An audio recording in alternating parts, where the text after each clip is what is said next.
Assalamualaikum warahmatullahi wabarakatuh. Selamat pagi mahasiswa UT semuanya. Sekarang di pertemuan ke-6 kita bahas diskusi 6.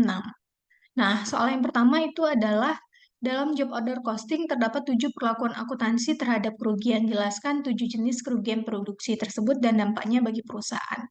Jadi kita di sini minta 7 jenis kerugian uh, dalam proses job order costing.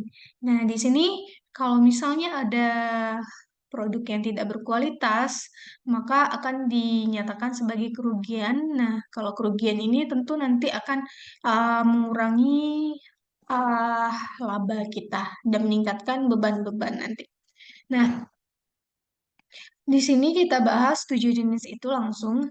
Yang pertama itu adanya bahan baku sisa. Jadi jenis kerugian yang pertama itu adalah bahan baku sisa. Nah, kalau misalnya nanti bahan baku sisanya itu memiliki nilai alias bisa kita jual nanti, maka nanti perlakuannya itu bisa kita catat sendiri dalam akun sendiri. Itu nama akunnya itu adalah bahan baku sisa. Jadi kita debitkan, kemudian nanti kita kreditkan barang dalam proses pesanan tertentu. Nah, kemudian jenis yang kedua itu ada produk rusak. Produk rusak itu adalah produk yang tidak dapat dibenarkan atau dibetulkan karena tidak sesuai dengan spesifikasi, entah dalam bentuk barang setengah jadi ataupun sudah jadi. Nah, perlakuannya itu perlu mempertimbangkan apa dan siapa yang menjadi penyebab kerusakan produknya. Nah, kemudian yang ketiga itu adalah produk rusak karena pelanggan.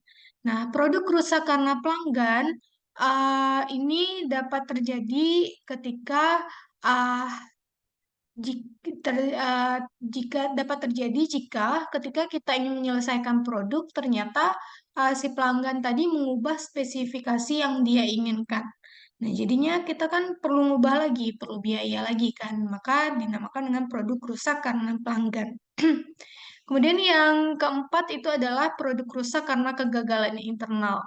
Nah, contohnya itu adalah produk rusak di mana terjadi karena kesalahan karyawan atau kerusakan mesin, kesalahan proses, dan lainnya.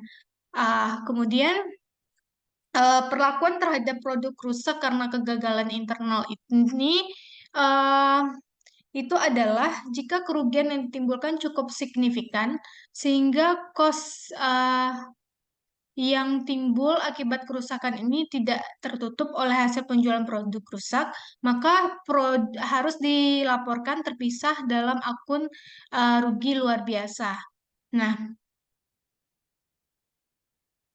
jika kerusakan bisa diprediksi tetapi tidak mungkin dapat dihindarkan, maka tarif overhead dapat disesuaikan dengan memasukkan nilai kerugian produk rusak.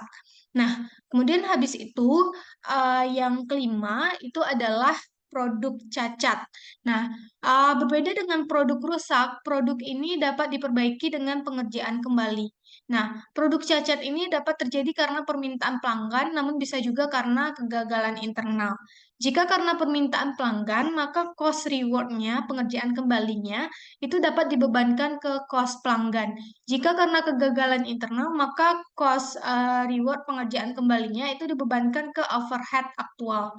Namun jika cost reward lebih mahal daripada cost membuat produk, lebih produk lebih baik produk cacat itu dijual saja. Nah, kemudian yang keenam itu adalah jenis kerugiannya itu adalah pengerjaan kembali karena pelanggan. Kemudian yang terakhir itu adalah pengerjaan kembali karena kegagalan internal. Nah, 7 itu saja kemungkinan jenis-jenis dari produk jenis-jenis dari kerugian ketika kita menjalankan usaha yang sifatnya itu adalah pesanan.